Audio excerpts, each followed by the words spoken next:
Halo semuanya, kami dari kelompok 4 akan mempresentasikan tentang tugas, fungsi, dan kewenangan lembaga-lembaga negara menurut Undang-Undang Dasar Negara Republik Indonesia tahun 1945. Selamat menonton. Lembaga-lembaga Indonesia ada 4, lembaga legislatif, eksekutif, yudikatif, dan eksaminatif.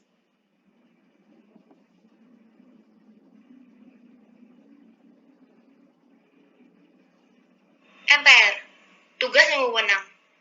Pertama, mengubah dan menetapkan Undang-Undang Dasar. MPR berwenang mengubah dan menetapkan UUD 1945.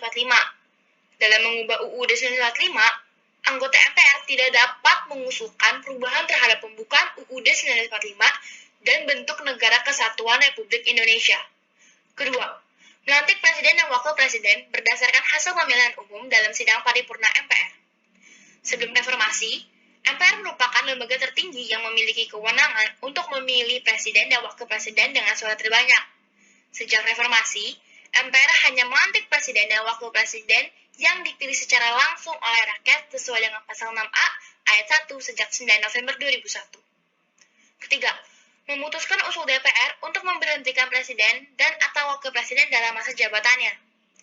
MPR hanya dapat memberhentikan presiden dan atau wakil presiden dalam masa jabatannya menurut UUD 1945. Pemberhentian presiden dan atau wakil presiden diusulkan oleh DPR. Keempat, melantik wakil presiden menjadi presiden.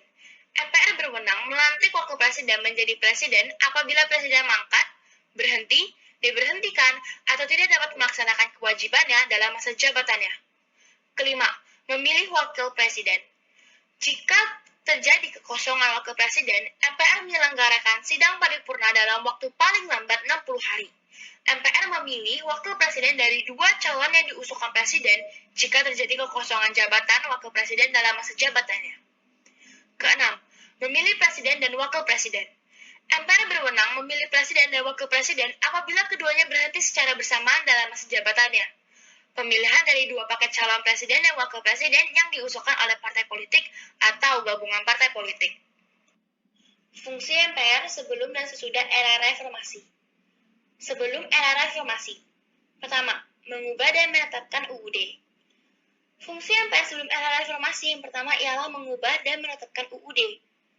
Kewenangan ini tidak hanya terjadi di Indonesia, namun juga di negara lain. Pasalnya, setiap negara harus ada lembaga yang diberi kewenangan untuk mengubah dan menetapkan UUD. Kedua, memilih presiden dan wakil presiden. Selain dapat mengubah dan menetapkan UUD, MPR juga memiliki kewenangan untuk memilih presiden dan wakil presiden.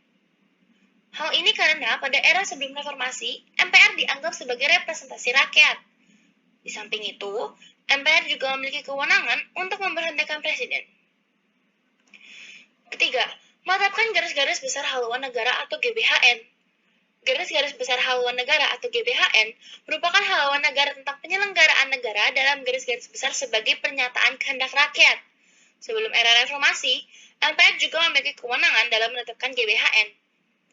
Namun, setelah amandemen, GBHN tidak berlaku lagi dan digantikan oleh UU nomor 25 tahun 2004 yang mengatur tentang sistem perencanaan pembangunan nasional. Sesudah era reformasi. Pertama, menetapkan perubahan terhadap UUD atau melakukan pembentukan UUD yang baru. Kedua, menetapkan perubahan UUD yang telah dilakukan. Ketiga, melakukan pelantikan terhadap presiden dan wakil presiden yang sesuai dengan hasil pemilu maupun sidang paripurna MPR. Keempat, melakukan pelantikan terhadap presiden dan wakil presiden apabila presiden berhenti maupun diberhentikan sebelum masa jabatannya berakhir. Kelima, memberikan keputusan terhadap berbagai usulan yang diberikan oleh DPR dan Mahkamah Konstitusi yang berkaitan dengan pemberhentian masa jabatan presiden atau wakilnya. Keenam, melakukan pemilihan terhadap presiden dan wakil presiden apabila keduanya berhenti. Ketujuh, memutuskan untuk mengeluarkan peraturan maupun kode etik yang berlaku untuk MPR.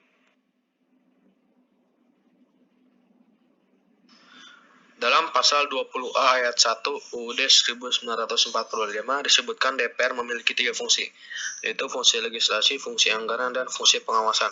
Tugas dan wewenang DPR berdasarkan fungsinya. 1. Fungsi legislasi. Menyusun program legislasi nasional. Menyusun dan membahas rancangan undang-undang. Menerima rancangan undang-undang yang diajukan oleh DPD. Membahas rancangan undang-undang yang diusulkan oleh Presiden ataupun DPD. Menetapkan undang-undang bersama dengan Presiden. Menyetujui atau tidak menyetujui peraturan pemerintah pengganti UU untuk ditetapkan menjadi undang-undang. 2. Fungsi anggaran. Memberikan persetujuan atas rancangan undang-undang tentang APBN. Memperhatikan pertimbangan DPD atas rancangan undang-undang tentang APBN dan rancangan undang-undang terkait pajak, pendidikan, dan agama. Menindaklanjuti hasil pemeriksaan atas pengelolaan dan tanggung jawab keuangan negara yang disampaikan oleh BPK. Memberikan persetujuan terhadap pemindahan aset negara maupun terhadap perjanjian yang berdampak luas bagi kehidupan rakyat yang terkait dengan beban keuangan negara. 3. Fungsi pengawasan. Melakukan pengawasan terhadap pelaksanaan undang-undang, APBN, dan kebijakan pemerintah. Membahas dan menindaklanjuti hasil pengawasan yang disampaikan oleh DPD. Sementara itu, tugas dan wewenang DPR lainnya antara lain menyerap, menghimpun, menampung, dan menindaklanjuti aspirasi rakyat. Memberikan persetujuan kepada Presiden untuk 1.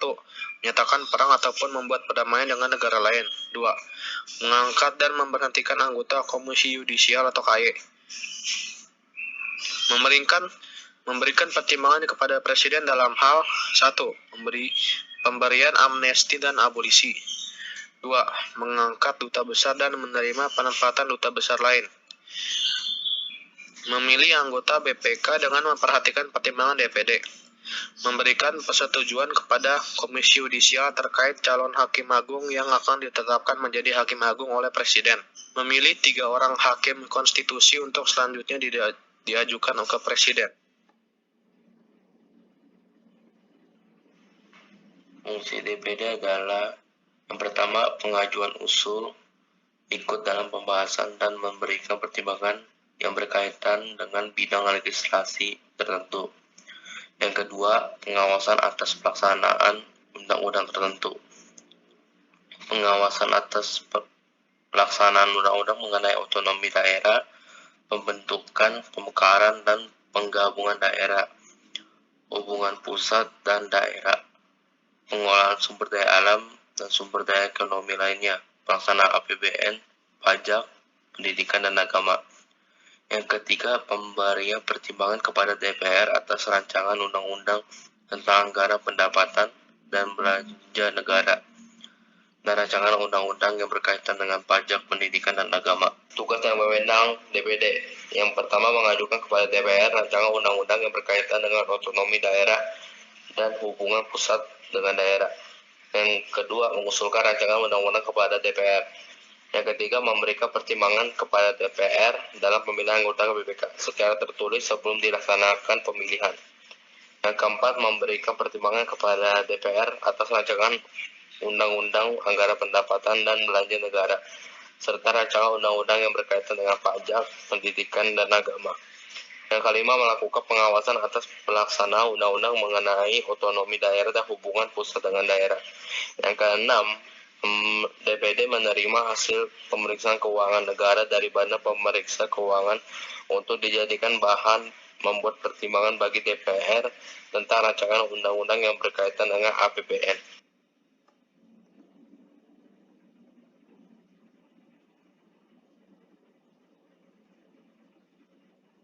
Fungsi, tugas, dan wewenang Presiden. Fungsi Presiden. Presiden memiliki fungsi sebagai kepala negara atau juga kepala pemerintah dalam suatu negara. Tugas Presiden sebagai kepala negara. Yang pertama, Presiden memegang kekuasaan tertinggi atas Angkatan Darat, Angkatan Laut, dan Angkatan Udara. Yang kedua, Presiden mengangkat duta dan konsul. Yang ketiga, Presiden menerima penempatan duta negara lain dengan memperhatikan pertimbangan Dewan Perwakilan Rakyat. Tugas Presiden sebagai Kepala Pemerintahan. Yang pertama, Presiden memegang kekuasaan pemerintahan menurut Undang-Undang Dasar. Yang kedua, Presiden menetapkan peraturan pemerintah untuk menjalankan undang-undang sebagaimana mestinya. Yang ketiga, Presiden mengajukan RUU APBN untuk dibahas bersama DPR dengan memperhatikan pertimbangan DPD. Yang keempat, Rancangan Undang-Undang Anggaran Pendapatan dan Belanja Negara diajukan oleh Presiden untuk dibahas bersama Dewan Perwakilan Rakyat dengan memperhatikan pertimbangan Dewan Perwakilan Daerah. Yang kelima, meresmikan keanggotaan BPK yang dipilih oleh DPR dengan memperhatikan pertimbangan DPD. Yang keenam, calon Hakim Agung diusulkan Komisi Yudisial kepada Dewan Perwakilan Rakyat untuk mendapat persetujuan dan selanjutnya ditetapkan sebagai Hakim Agung oleh Presiden. Yang ketujuh, mengangkat dan memberhentikan anggota Komisi Yudisial dengan persetujuan DPR. Yang kedelapan, mengangkat duta dan konsul. Dalam mengangkat duta, Presiden memperhatikan pertimbangan DPR. Yang terakhir, mengajukan 3 orang calon hakim konstitusi dan menetapkan 9 orang hakim konstitusi. Wewenang Presiden. Yang pertama, Presiden berhak mengajukan rancangan undang-undang kepada Dewan Perwakilan Rakyat. Yang kedua, Presiden dengan persetujuan Dewan Perwakilan Rakyat menyatakan perang, membuat perdamaian, dan perjanjian dengan negara lain. Yang ketiga, Presiden dalam membuat perjanjian internasional lainnya yang menimbulkan akibat yang luas dan mendasar bagi kehidupan rakyat yang terkait dengan beban keuangan negara dan atau mengharuskan perubahan atau pembentukan undang-undang harus dengan persetujuan Dewan Perwakilan Rakyat. Yang keempat, Presiden menyatakan keadaan bahaya. Syarat-syarat dan akibat keadaan bahaya ditetapkan dengan undang-undang. Yang kelima, Presiden memberi gerasi dan rehabilitasi dengan memperhatikan pertimbangan Mahkamah Agung. Yang keenam, Presiden memberi amnesti dan abolisi dengan memperhatikan pertimbangan Dewan Perwakilan Rakyat. Yang terakhir, Presiden memberi gelar, tanda jasa, dan lain-lain tanda kehormatan yang diatur dengan undang-undang.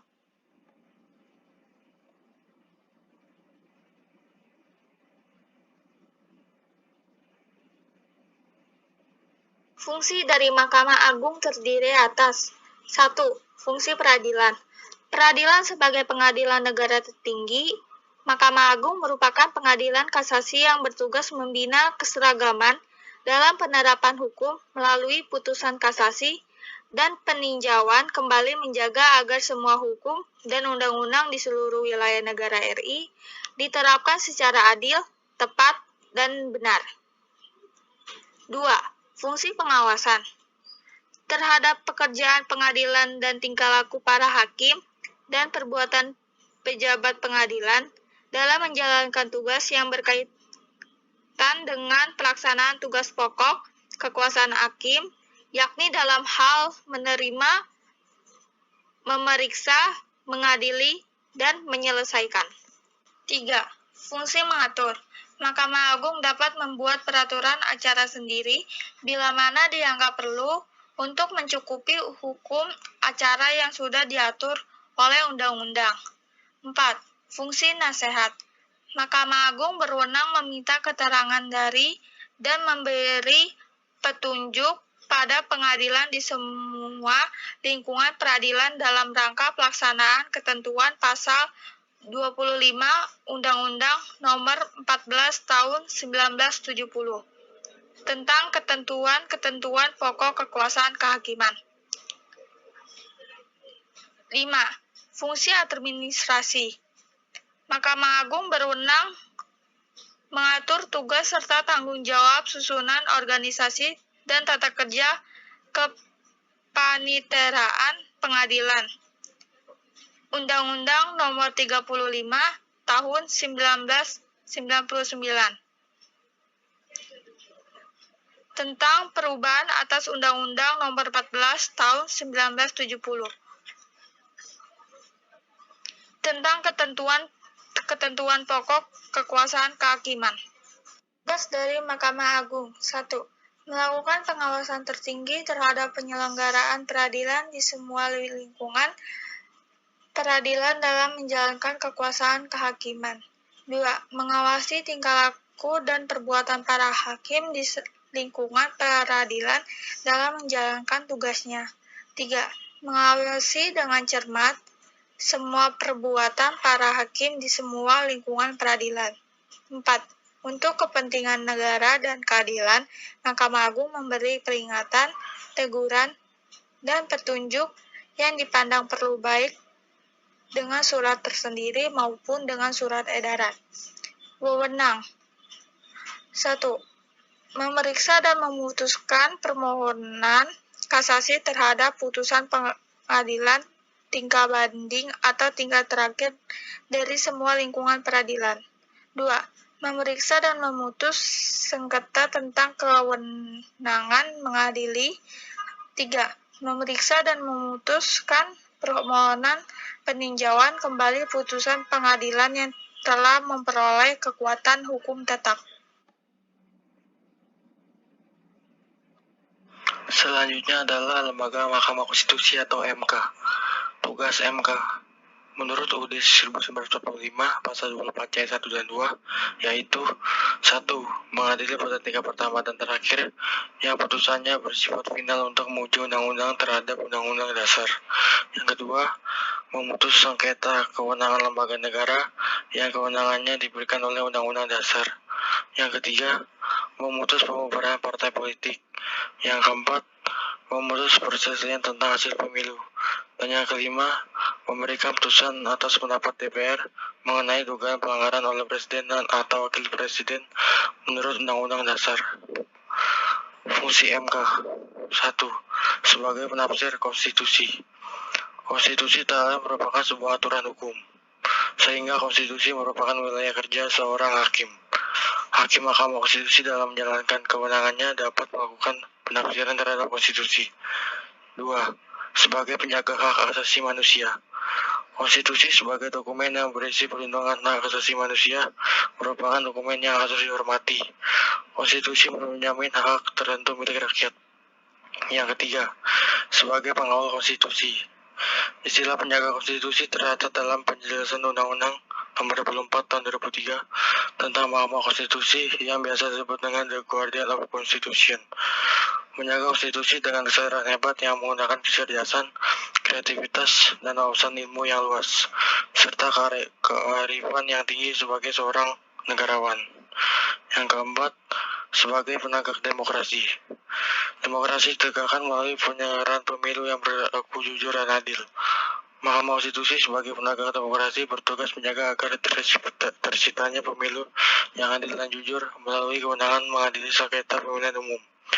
Sehingga peran Mahkamah Konstitusi tak hanya sebagai lembaga pengadil, melainkan juga sebagai lembaga yang mengawal tegaknya demokrasi di Indonesia. Wewenang MK di dalam pasal 24 ayat 1 Undang-Undang Dasar RI 1945 Undang-Undang Nomor 24 Tahun 2003 tentang Mahkamah Konstitusi disebutkan bahwa kewenangan Mahkamah Konstitusi adalah 1. Mahkamah Konstitusi berwenang mengadili pada tingkat pertama dan terakhir yang putusannya bersifat final untuk menguji undang-undang terhadap undang-undang dasar, memutus sengketa kewenangan lembaga negara yang kewenangannya diberikan oleh undang-undang dasar, memutus pembubaran partai politik, dan memutus perselisihan tentang hasil pemilihan umum. Yang kedua, Mahkamah Konstitusi wajib memberikan putusan atau pendapat Dewan Perwakilan Rakyat mengenai dugaan pelanggaran oleh Presiden dan atau Wakil Presiden menurut Undang-Undang Dasar. Sementara, sesuai ketentuan Undang-Undang Dasar RI 1945, Mahkamah Konstitusi memiliki kewenangan sebagai berikut. 1. Menguji undang-undang terhadap Undang-Undang Dasar. 2. Memutus sengketa kewenangan lembaga negara yang kewenangannya diberikan oleh UUD. 3. Memutus pembubaran partai politik. 4. Memutus perselisihan tentang hasil pemilihan umum. 5. Memutus pendapat DPR bahwa Presiden dan atau Wakil Presiden dalam melakukan pelanggaran hukum berupa pengkhianatan terhadap negara, korupsi, penyuapan, tindak pidana berat lainnya, atau perbuatan tercela. Yang keenam, memutus pendapat DPR bahwa Presiden dan atau Wapres telah tidak lagi memenuhi persyarat sebagai Presiden atau Wakil Presiden. Selanjutnya adalah lembaga KY atau Komisi Yudisial. Fungsi KY 1. Menjadi perantara atau mediator atau penghubung antara kekuasaan perintah atau executive power dan kekuasaan kehakiman atau judicial power. 2.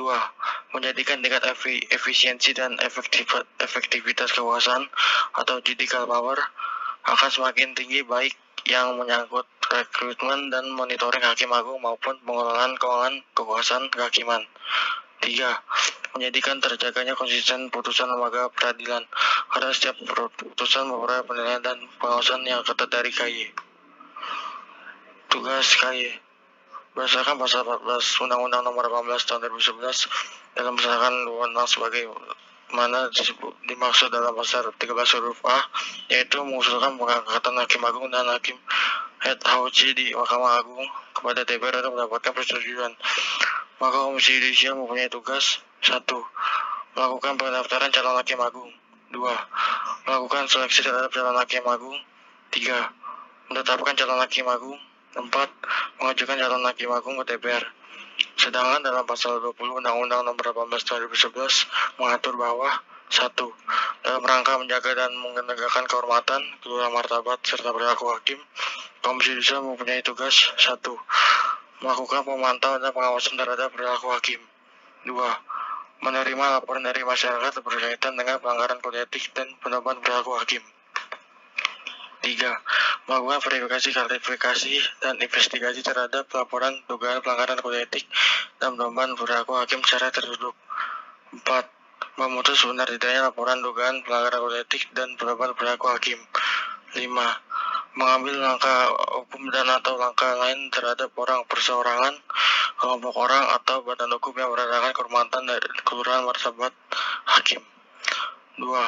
Selain tugas sebagaimana dimaksud pada ayat 1, Komisi Yudisial juga mempunyai tugas mengupayakan peningkatan kapasitas dan kesejahteraan hakim. 3. Dalam rangka menjaga dan menegakkan kehormatan, keluhuran martabat serta perilaku hakim, sebagaimana dimaksud pada ayat 1 huruf A, Komisi Yudisial dapat meminta bantuan kepada aparat penegak hukum untuk melakukan penyadapan dan merekam pembicaraan dalam hal adanya dugaan pelanggaran kode etik dan atau pendapat perilaku hakim oleh hakim. 4. Aparat penegak hukum wajib menindaklanjuti permintaan Komisi Yudisial sebagaimana dimaksud pada ayat 3. Wewenang KY. Sesuai pasal 13 Undang-Undang Nomor 18 Tahun 2011 tentang perubahan atas Undang-Undang Nomor 22 Tahun 2004 tentang Komisi Yudisial mempunyai wewenang 1. Mengusulkan pengangkatan Hakim Agung dan Head HOC di Mahkamah Agung kepada DPR untuk mendapatkan persetujuan. 2. Menjaga dan menegakkan kehormatan, keluhuran martabat serta perilaku hakim. 3. Menetapkan kode etik dan atau penerapan perilaku hakim atau KEPPH bersama-sama dengan Mahkamah Agung. Dan yang keempat, menjaga dan menegakkan pelaksanaan kode etik dan atau penerapan perilaku hakim atau KEPPH.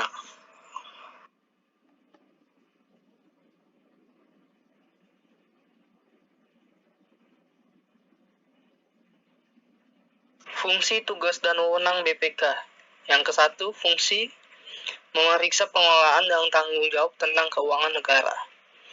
Pada sebuah perusahaan, negara merupakan salah satu perusahaan yang sangat besar, yang tentu saja menghasilkan banyak transaksi yang membutuhkan sebuah auditor khusus. Disinilah peran BPK bagi negara Indonesia. BPK memiliki fungsi yang mirip seperti auditor, di mana BPK memiliki fungsi yang sangat dalam melakukan pemeriksaan terhadap pengelolaan dan juga tanggung jawab keuangan negara. Mengawasi pengelolaan dan tanggung jawab tentang keuangan negara. BPK juga memiliki fungsi lainnya yang tidak kalah penting, yaitu melakukan proses pengawasan terhadap pengelolaan dan tanggung jawab tentang keuangan negara. Setiap pengelolaan dan penggunaan dari uang negara wajib diawasi oleh lembaga keuangan negara yang satu ini, yaitu BPK. Yang kedua, tugas BPK. Tugas BPK disebutkan dalam UU Republik Indonesia Nomor 15 Tahun 2006 secara terpisah, yaitu pada bab 3, bagian ke-1 dan ke-2. Tugas BPK menurut UU tersebut masuk dalam bagian ke-1. Isinya antara lain sebagai berikut. BPK bertugas meriksa pengelolaan dan tanggung jawab keuangan negara yang dilakukan oleh pemerintah pusat, pemerintah daerah, lembaga-lembaga lainnya, Bank Indonesia, Badan Usaha Milik Negara atau BUMN, Badan Layanan Umum, Badan Usaha Milik Daerah atau BUMD, dan lembaga atau badan lain yang mengelola keuangan negara. Pelaksanaan periksaan BPK tersebut dilakukan atas Undang-Undang tentang Periksaan Pengelolaan dan Tanggung Jawab Keuangan Negara. Pemeriksaan yang dilakukan BPK mencakup periksaan kinerja, keuangan, dan periksaan dengan maksud ada tertentu. Hasil pemeriksaan yang dilakukan oleh BPK harus sesuai dengan standar pemeriksaan keuangan negara yang berlaku. Hasil pemeriksaan pengelolaan dan tanggung jawab keuangan negara diserahkan kepada DPD, DPR, dan DPRD, dan juga menyerahkan hasil periksa secara tertulis kepada Presiden, Gubernur, dan Bupati atau Wali Kota. Jika terbukti adanya tindakan pidana, maka BPK wajib melapor pada instansi yang berwenang paling lambat 1 bulan sejak diketahui adanya tindakan pidana tersebut. Untuk menunjang tugasnya, BPK RI didukung oleh seperangkat undang-undang di bidang keuangan negara, yaitu Undang-Undang Nomor 17 Tahun 2003 tentang Keuangan Negara, Undang-Undang Nomor 1 Tahun 2004 tentang Perbendaharaan Negara, Undang-Undang Nomor 15 Tahun 2004 tentang Periksaan Pengelolaan dan Tanggung Jawab Keuangan Negara. Yang ketiga, wewenang BPK.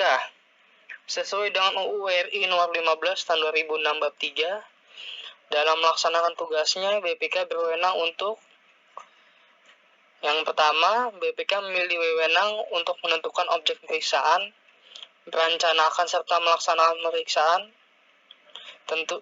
penentuan waktu dan metode pemeriksaan, serta menyusun maupun menyajikan laporan pemeriksaan.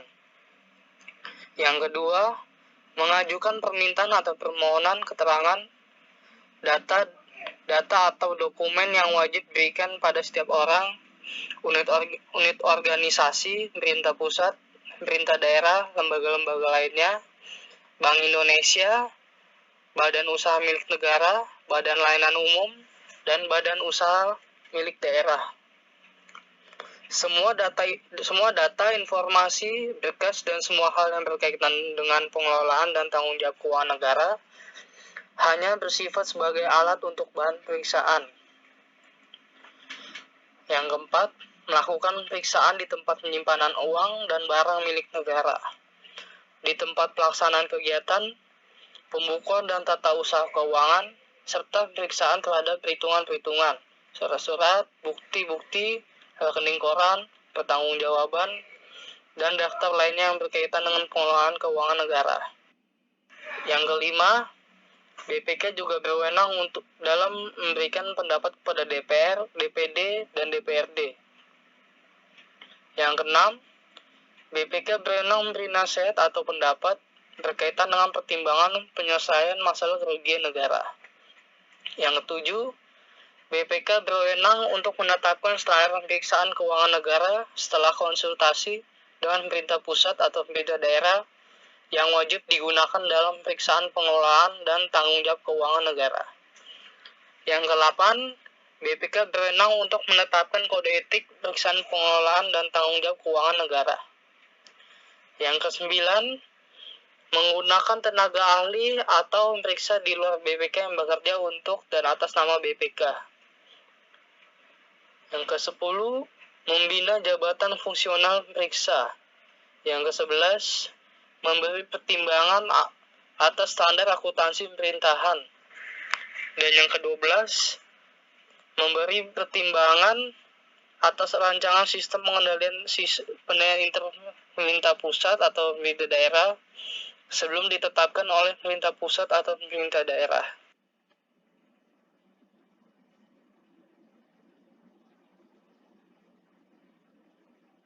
Baiklah, itu tadi adalah presentasi dari kelompok 4.